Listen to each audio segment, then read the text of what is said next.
History remembers victories more easily than the systems that made them possible. 300 skeletons were found near Chaeronea. They had been buried in matched pairs. In 480 BCE, near Thermopylae, Greek scouts counted exactly 10,000 soldiers advancing without a sound. In 1453, inside Constantinople, witnesses recorded disciplined footsteps moving through cannon smoke. The reports survived. The method did not. Across separate centuries, the same absence remains. The Theban Sacred Core. Near Chaeronea, archaeologists uncovered a burial associated with the battle fought there in 338 BCE. The count drew attention first. 300 skeletons. The arrangement drew more. They had been placed in matched pairs. That pattern did not begin in the grave. It had entered the ground from an older structure. The older structure appears in Thebes. In 378 BCE, during instability and Spartan pressure, a new corps was assembled in the city. Later accounts preserve the number exactly. 300 men. They were arranged in 150 pairs. Ancient writers describe the bonds inside the unit as personal, not merely civic. That detail separated the corps from the Greek norm. Most armies of the period relied on citizen levies, aristocratic standing, or temporary obligation. This formation appears to have relied on selection, physical ability, discipline, reliability under pressure. The surviving descriptions also suggest continuous training. Peace did not end the drill. The unit remained active while ordinary fighters returned to civilian life. That alone placed it outside the usual pattern of Greek warfare. Another detail survives in fragments. The men were expected to stand for the one beside them. Not for plunder, not for lineage. For the pair, for the witness within arm's reach. In theory, such a structure should have been unstable. The surviving accounts indicate the opposite. Ancient descriptions point to unusual cohesion and movement. The clearest battlefield trace appears in 371 BCE. At Leuctra, Thebes faced Sparta. For generations, Spartan infantry had been treated as the dominant force in Greece. That assumption failed there. The Theban line, in the tradition linked to Epaminondas, concentrated pressure against the Spartan right. Near the decisive point stood the paired corps. The line broke. Its prestige followed it. That result should have preserved the system. It did not. The victory survived. The method did not. No manual remains. No training register remains. No later doctrine explains how the corps was reproduced. The next trace returns to Chaeronea. Philip II of Macedon met the allied Greek forces there in 338 BCE. The Theban corps was still present. Later reports state that it held position until it was surrounded and destroyed. One tradition adds another detail. After the battle, Philip is said to have looked upon the dead and expressed sorrow when he learned who they were. The statement cannot be confirmed in full. Then the burial site sharpened the file. The count aligned with the old tradition. The arrangement aligned more closely. The pattern described in the accounts had reached the grave. That confirms the structure. It does not explain it. For a force credited with breaking Sparta, the documentary silence is unusually complete. Names survived in fragments. Procedures did not. Command structure did not. The selection process did not. No later Greek state recreated the model. No empire carried it forward. The men remained visible. The method did not. What survives is a battlefield result, a paired burial, and a system that disappears where the record should have deepened. Persia's Immortal Guard. In 480 BCE, Greek scouts near Thermopylae reported an approaching Persian column. The detail repeated most often was consistency. The number was always given as 10,000, not approximately. Exactly 10,000. That figure follows the unit across reports. When one man fell, another was said to replace him at once. The total did not change. That is where the name enters the archive. The Immortals. The title survives through Greek sources. The internal Persian designation remains uncertain. The name became famous. The structure did not. What survives suggests a standing elite corps of the Achaemenid Empire. Its function exceeded guard duty. The unit protected the king. It was also deployed as a strike force. Descriptions preserve bows, short spears, and wicker shields. Some accounts add scale armor beneath decorated robes. Range, mobility, protection. Several capabilities at once. That pattern appears again in the deployment trail. The corps is described in mountain roads, river valleys, urban strongholds, and imperial campaigns that stretched across Egypt, India, and Central Asia, without changing the image of constant readiness. It did not behave like a static royal escort. It moved like a self-contained formation. The source trail suggests supply lines, camp followers, and engineers attached directly to the corps. If accurate, that places it closer to a mobile response division than to a prestige guard. The problem is documentation. Most surviving detail comes from external observers. Greek writers saw the effect. They did not see the internal mechanism. Persian reliefs confirm elite status. They do not explain the replacement procedure, command rotation, or field administration in full. No barracks have been securely identified. No manual survives. No roster survives. Even the replacement pool remains partly obscured. Some historians believe replacements came from noble or tribal elites under strict control. Others note that the surviving accounts are too thin to define the process with certainty. That uncertainty is part of the anomaly. A force remembered for continuity leaves no clear continuity record. The contradiction sharpens after the fall of the Achaemenid Empire. Alexander defeated Persia. The empire collapsed. The Immortals vanish soon after. No successor state reproduced the structure in documented form. No later empire preserved the exact numerical identity. No archive explains why a unit so feared, visible, and refined passed out of use without technical inheritance. What remains is a shell of evidence, a fixed number, a replacement claim, weapon profiles, ceremonial imagery, battlefield testimony. The rest opens into silence. For an ancient formation associated with discipline and strategic flexibility, that silence is difficult to ignore. If the reports are accurate, the corps represented more than elite manpower. It represented controlled continuity.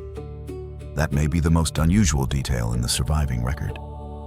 Large ancient armies could be replenished. This unit appears to have been designed never to look diminished. The appearance itself may have been part of the weapon.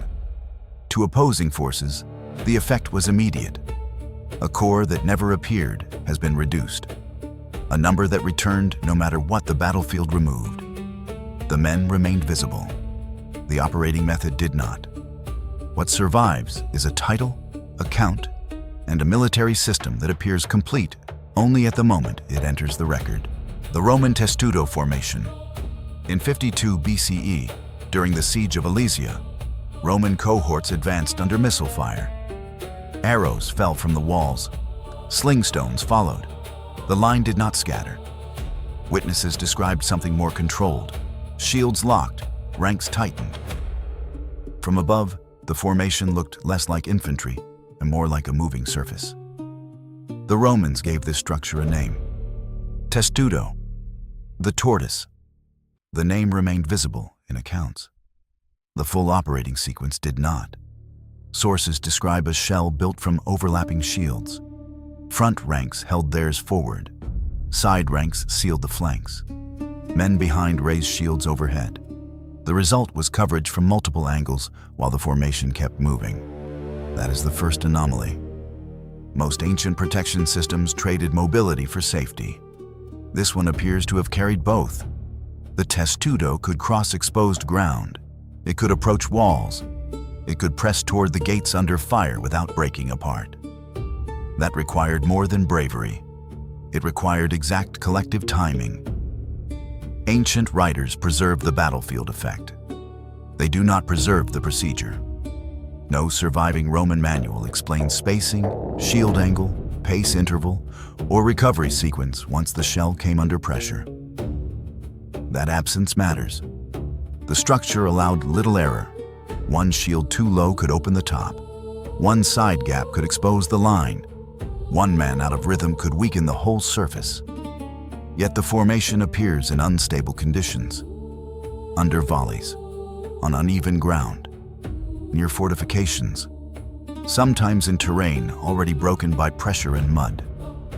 Modern reconstruction reaches the same problem from another direction. A Roman legionary moved under a heavy load: armor, shield, weapons. Weight estimates often pass 40 pounds before fatigue and terrain are added. Even so, the line appears to have held shape while advancing and absorbing attack, which suggests a drilled geometry that was probably rehearsed far beyond ordinary infantry cohesion. The shield was not only a protection, it was part of a measured surface. The soldier was not only a fighter, he was part of a larger mechanism. The formation turned men into temporary architecture. That may explain why later memory preserved the image so clearly. The sharper question comes later. After the fall of the Western Roman Empire, the exact formation disappears from reliable military practice. Siege warfare continued. Missile warfare continued. Large infantry bodies continued. The Roman shell did not. Not in the Crusades. Not in the Mongol invasions. Not in the armies that inherited parts of Roman ground and Roman memory. Several explanations remain in circulation. Some argue the formation was too rigid for medieval battle. Others argue it depended on a level of training, discipline, and standardized equipment that later states could not sustain. A narrower possibility remains open. The testudo may have depended on a wider Roman system that vanished with the institutions around it. Command rhythm, shared drill, uniform shields, collective timing. Once that framework was gone, the visible tactic may have gone with it. What survives now is incomplete. Artwork, passing references, shield dimensions, reconstructed motion. The image survived. The mechanism did not. What remains is a roof of shields, a battlefield effect repeated across the archive, and a Roman method that grows less complete each time the surviving trace is examined. Han China's Crossbow Corps.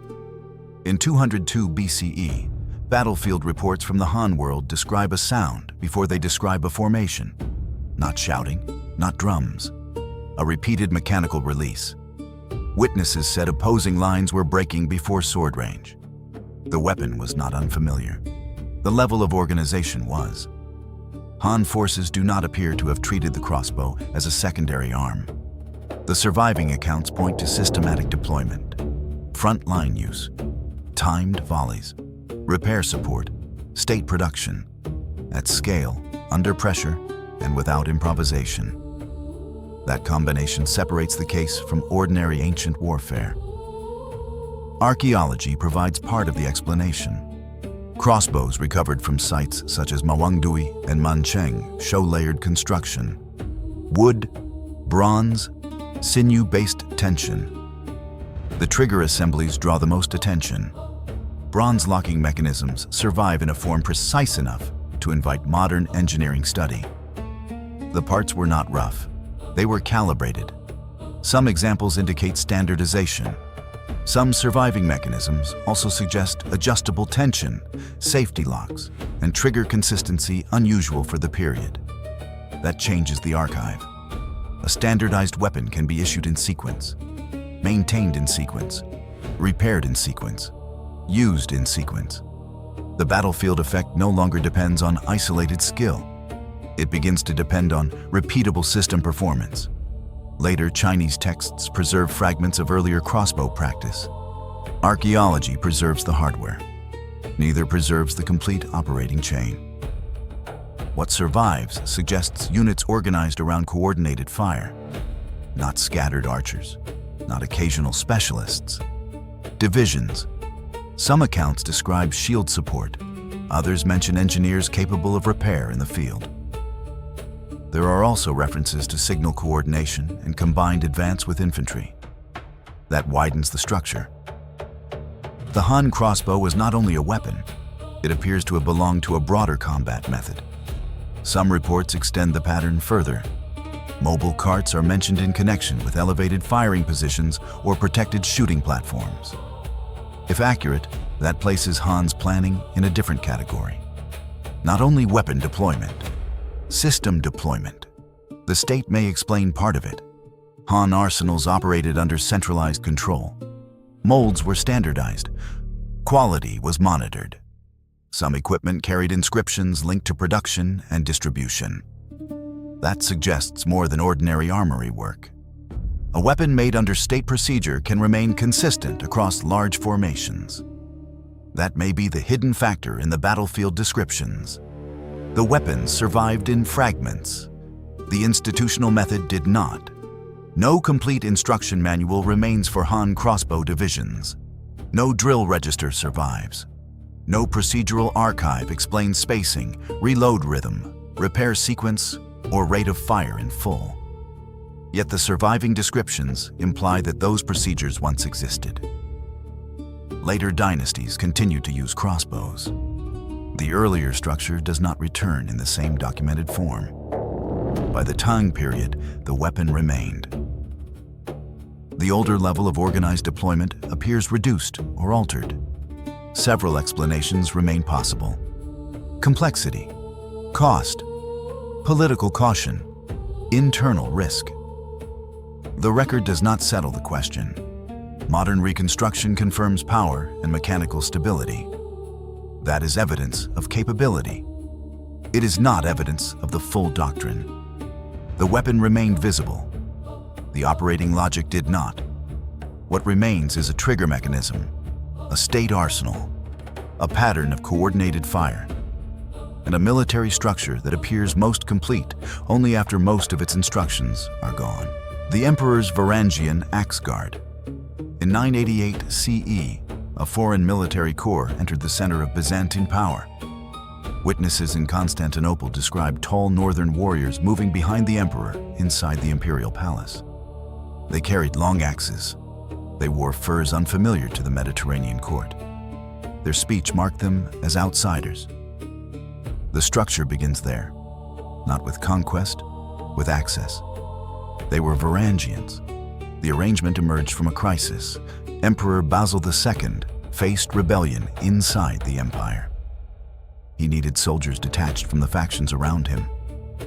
According to surviving accounts, he turned to Prince Vladimir of Kievan Rus. The exchange is preserved in broad outline. Military aid, an imperial marriage, religious conversion. What followed was more specific.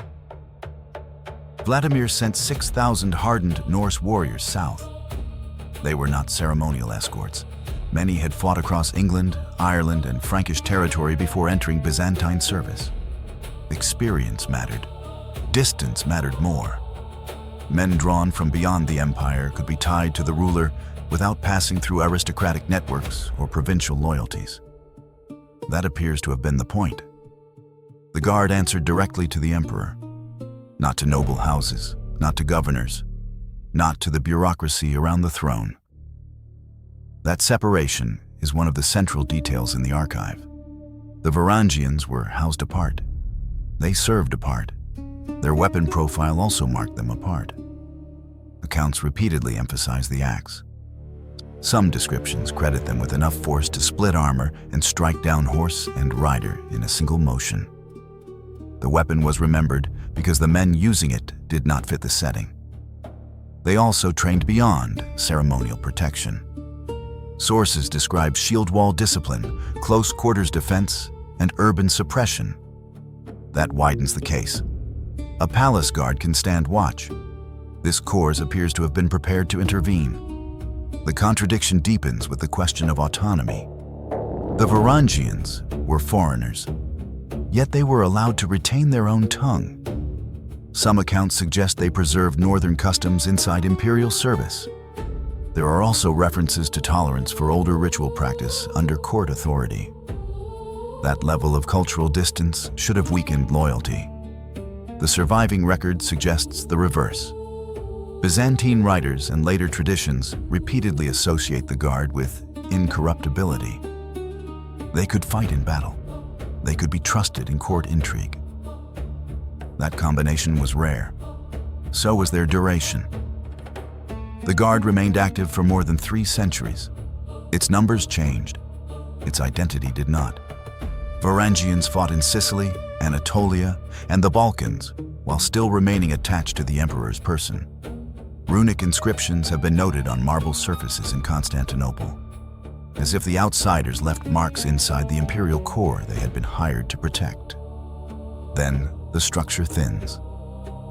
By the late 14th century, Byzantine decline and gunpowder warfare reduced the relevance of the model. The guard fades without a clear afterlife. No later empire reproduced the arrangement in the same form. Foreign elite soldiers, direct loyalty to a single ruler, operational autonomy, palace intervention capacity. The pattern should have attracted imitators. It did not. What remains is an alliance, a core of outsiders, a record of long service, and a model of loyalty that appears strongest where the political logic around it should have failed. The Mamluk war cavalry. In 1260, at Ain Jalut, the Mongol advance met a cavalry force that did not respond as expected. It did not scatter. It did not retreat in panic. It absorbed contact and answered with controlled return movement. That battle placed the Mamluks in the open record. The structure behind them began earlier. The men who formed this corps were not born into rank. They were purchased. Most came from Central Asia, the Caucasus, and southeastern Europe. They entered the system as boys. Barracks life followed. Isolation followed. Religious conversion followed. Military conditioning followed. During training, marriage and property were restricted. Loyalty was redirected upward, toward the ruler, toward the order that remade them. What emerged was not a disposable slave class. It was a military caste. The training was cumulative. Mounted archery, sword use, formation discipline, signal response. Individual skill mattered. Unit timing mattered more. The Mamluks were cavalry, but not loose cavalry. Their maneuvers required sequence, feigned retreat, flanking movement, sudden compression, encirclement. The source material links these movements to horn calls and flag signals, suggesting response depended on rehearsed coordination rather than individual impulse. Their weapons also point to dual capability. Composite bows gave them range from horseback. Bladed weapons closed distance after disruption. Armor combined chainmail, lamellar elements, and hardened leather. Protection remained present. Mobility remained with it. At Ain Jalut, those features entered clear history. The Mongols had already broken armies across Asia and Eastern Europe. At this battle, the pattern changed. The Mamluks used feigned retreat against an enemy known for the same method. They drew Mongol forces into a narrowing ground. Then the counterstrike followed. Later accounts preserved the result as the first major Mongol defeat in open battle. The anomaly around it matters more. The Mamluks did not inherit steppe warfare through bloodline. According to the surviving transcript, their battlefield system was engineered. Not ancestral, not tribal. Constructed through regimen. That may be the central fracture in the case. Other slave systems created guards. This one created rulers. After the Ayyubids, the Mamluks seized power and held Egypt and the Levant for more than 2 centuries. They became sultans. They also preserved the structure that had produced them. Yet even there, the system avoided bloodline. Status could not pass cleanly from father to son. The cycle had to restart from outside. New recruits, new training, new loyalty, in sequence. That made the institution self-renewing, but never hereditary in the usual sense. For such a durable military order, the procedural silence is unusually deep. Manuals survive only in fragments. Training logic appears in pieces. Some methods were likely transmitted orally or through restricted instruction. The battlefield effect is visible. The operating chain is not. By the 16th century, firearms reduced the advantage of traditional cavalry systems. Ottoman power absorbed the Mamluk order. The old structure faded. Its paradox did not. Enslaved outsiders became sovereign warriors. A purchased military class became the ruling elite. The men remained visible. The operating method did not. What survives is a victory at Ain Jalut, a cycle of controlled warrior production, and a cavalry system whose internal instructions begin to disappear exactly where the structure should become clearest. The shadow cells of Iga and Koga. In 1581, Oda Nobunaga moved against Iga with overwhelming force. The campaign should have been simple: occupation, submission, administrative control. What entered the record instead was interference. Supply points were struck from within.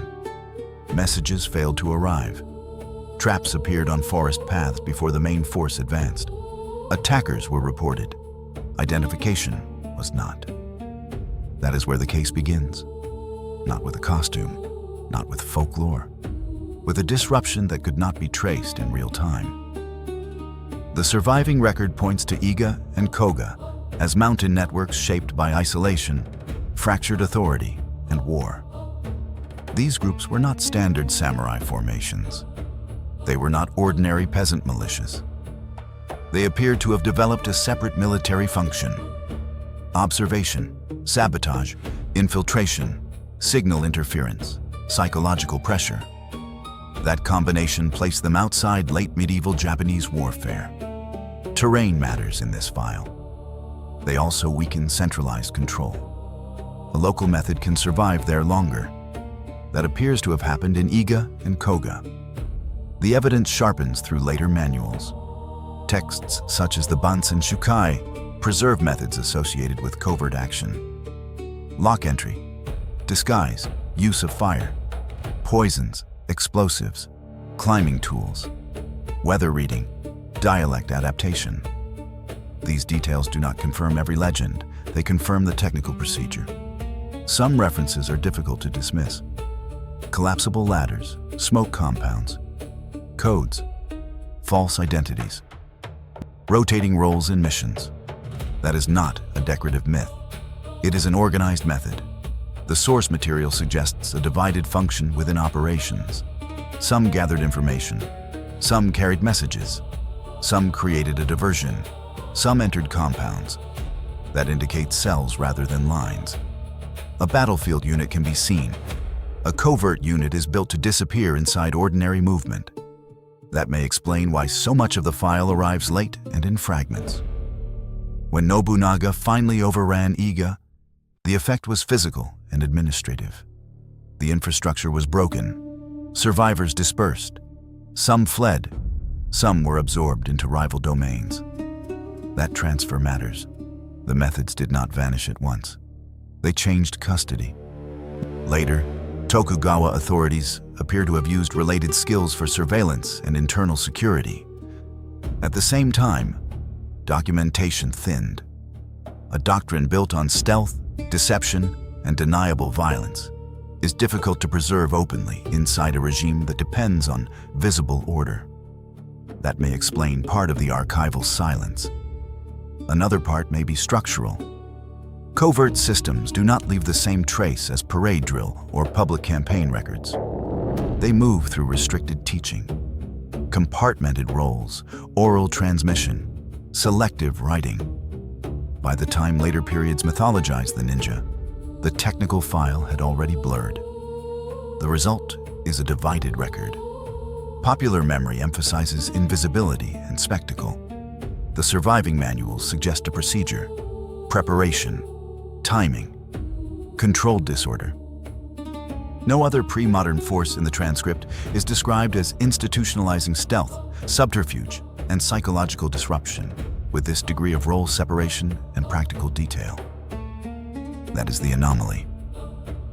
These operatives emerged inside a culture publicly ordered around rank and visible military identity.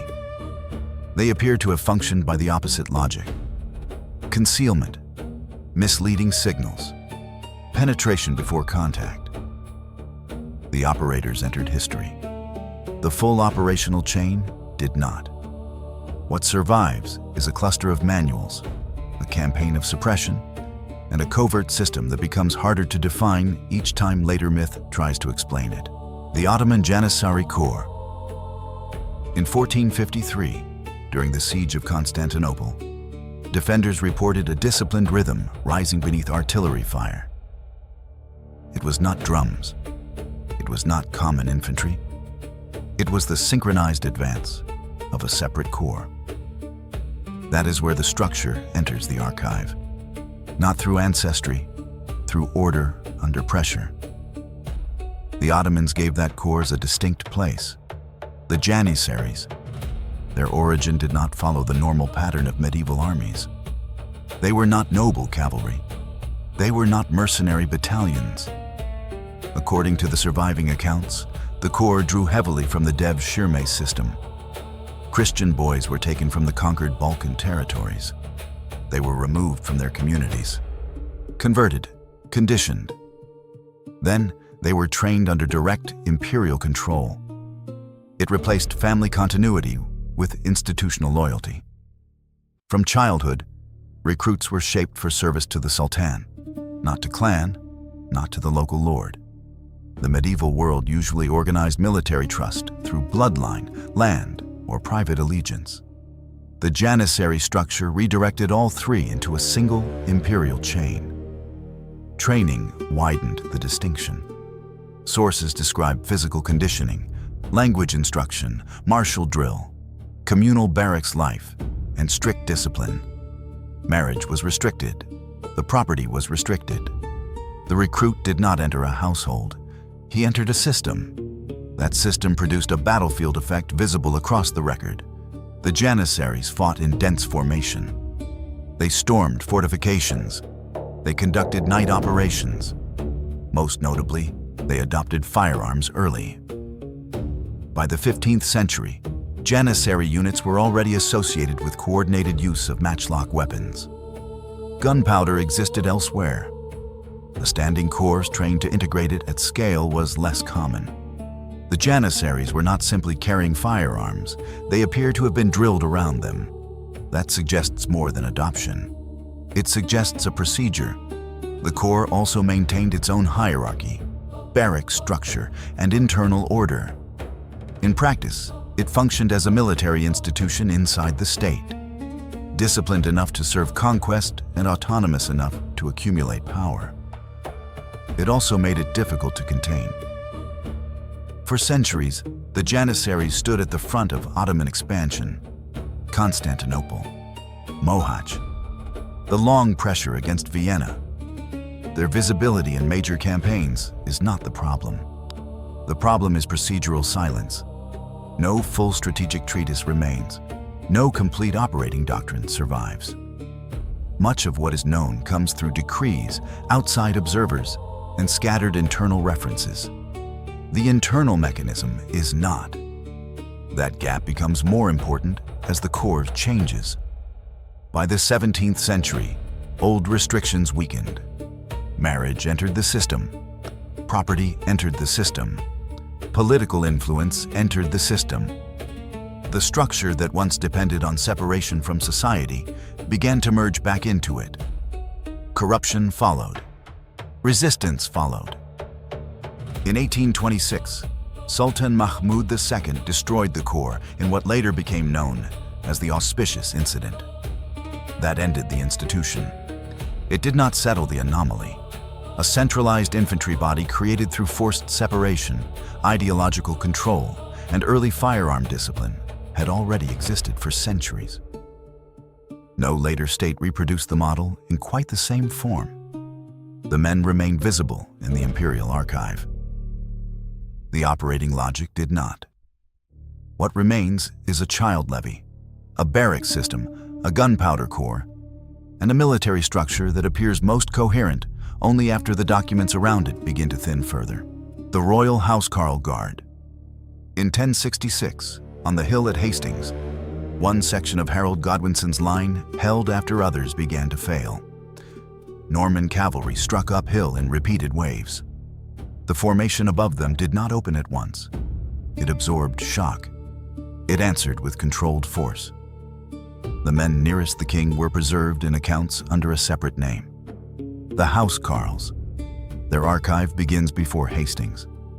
Most accounts trace the corps to King Canute in the early 11th century. Much of Western Europe still relied on seasonal service.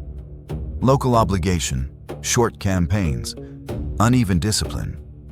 The Housecarls appear under a different model. They were professional retainers. They were paid from the royal treasury.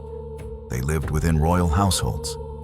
They moved with the ruler across the kingdom. That gave the crown a military corps. Their weapon made them identifiable. Sources repeatedly emphasize the Danish axe. Long-handled, heavy-headed, built for reach and impact. The weapon could break shields. It could damage armor. It could bring down horse and rider. The harder detail is control. Narrative evidence suggests the axe was not used wildly. It was timed, measured, delivered in arcs that matched formation spacing. The Housecarls are described using it within shield wall combat, which suggests drilling severe enough to align large movements with the men beside them, rather than fighting as isolated specialists. The record suggests precision. The Bayeux tapestry preserves a visual trace. A Housecarl is shown striking at a Norman horse in motion. The image suggests target choice, not random impact, disruption at the point of charge. Their role was larger than battlefield shock. The Housecarls answered directly to the king or to royal officials, not to scattered local lords. That centralized chain placed them outside the feudal pattern that hardened after the conquest. Some records also suggest rotational service. That detail implies management. A corps could remain present without exhausting itself. A palace guard could do that. A battlefield elite could do that. The Housecarls appear to have been both. At Hastings, the structure entered its clearest record. Harold's force held elevated ground. The Housecarls stood within the line as its hardest element. When the Norman attacks came, they did not dissolve with the first impact. They held. Even hostile accounts preserve that point. The last line to fail was not the levy. It was the king's professional guard. That should have preserved the model. It did not. No manual survives. No tactical register survives. No training doctrine survives. Most of the trace is scattered through chronicles, poetry, and visual evidence. The battlefield effect is visible. The internal method is not. That absence becomes sharper after the Norman victory. William had little reason to preserve a force built for loyalty to a defeated crown. The political structure had changed. Military power was redistributed through vassalage and land. Centralized pay gave way to feudal obligation. The old royal corps thinned into memory. That is the anomaly. A monarchy without a modern academy produced a disciplined guard, then left almost no technical inheritance behind. The men remained in the story. The structure did not. What survives is an axe, a shield wall, and a royal guard model that lighter states did not copy. The Mongol armored horse archers. In 1241, near the Sajo River in Hungary, European forces prepared for a familiar kind of battle. They expected impact. They expected noise. They expected a charge that could be met at close range. What entered the field did not behave that way. Mounted units moved in layered patterns. They advanced. They separated. They turned. They returned. From a distance, arrows were already falling before close combat began. That sequence appears again and again in the surviving accounts. Disruption came first. Collision came later. The cavalry was visible. Its operating logic was wider than cavalry. The Mongol military system organized men through a decimal structure. 10, 100, 1,000, 10,000. That framework matters in this case. It allowed the command to expand without dissolving into confusion. Orders moved through the formation by flags, smoke cues, and mounted messengers, creating battlefield responses that looked less like improvisation and more like a coordinated command chain. That is one of the fractures in the archive. These forces did not fight as loose raiders. They fought as synchronized mobile units. Their equipment deepens the case. They were not unarmored skirmishers. Sources describe hardened leather and lamellar armor, sometimes reinforced with iron or lacquered plates. Protection was present. Mobility remained with it. Their bows were composite, horn, sinew, wood. The descriptions emphasize an extraordinary range and accuracy from horseback. The implication is consistent across Chinese, Persian, and European reporting. The enemy could be weakened before the enemy understood the geometry of the attack. That is where the battlefield effect becomes difficult to reduce to horsemanship alone. Range mattered. Timing mattered more. The Mongol cavalry could feign retreat for an extended distance. It could divide and regroup in motion. It could widen the pursuit, then close the trap. That pattern appears too often to be accidental. It indicates drill. It also indicates trust between units separated by speed, dust, and terrain. The same structure appears in siege conditions. Mongol forces used engineers. They used towers. They used early gunpowder methods. Some accounts preserve psychological tactics meant to weaken resistance before breach. The operating system did not adapt when the battlefield changed. It adapted. That raises the larger contradiction. The Mongols did not build this reputation from fixed institutions in the later European sense. They left no complete, written tactical manual. The Yasa is often cited as a military code. Its operational content survives only in fragments and later reporting. The battlefield results remain visible. The internal doctrine does not. That silence becomes sharper after fragmentation. Once the empire broke into successor states, no heir reproduced the same total level of cohesion. Mounted archery remained. Steppe warfare remained. Imperial control at this scale did not. Several explanations remain possible. Adaptability, harsh environment, foreign engineers, command culture forged through conquest. None fully closes the case. For a force that coordinated campaigns from Korea to Hungary, the documentary gap is unusually deep. The horses remained in the chronicles. The arrows remained in the accounts. The operating structure did not. What survives is a decimal chain, a signal network, a pattern of mobile encirclement, and a military system that appears most advanced at the exact point where its instructions can no longer be recovered. Across separate centuries, the pattern remains difficult to dismiss. A force enters the record, alters the balance around it, and then recedes into fragments. Greece preserved the result. Persia preserved the number. Rome preserved the image. Han China preserved the mechanism in pieces. Byzantium, Egypt, Japan, the Ottoman world, Anglo-Saxon England, and the Mongol steppe preserved effects more clearly than procedure. Different rulers used languages, faiths, weapons, and chains of command. The same absence remained. That may be a coincidence. It may be institutional collapse. It may reflect a narrower choice. Some systems may have become too dangerous or too specialized to survive in open form. The archive does not settle that question. It leaves a gap. The men remained visible. The method did not. And if the missing part was not the warriors, but the decision to let their systems disappear, then the silence may be part of the story itself.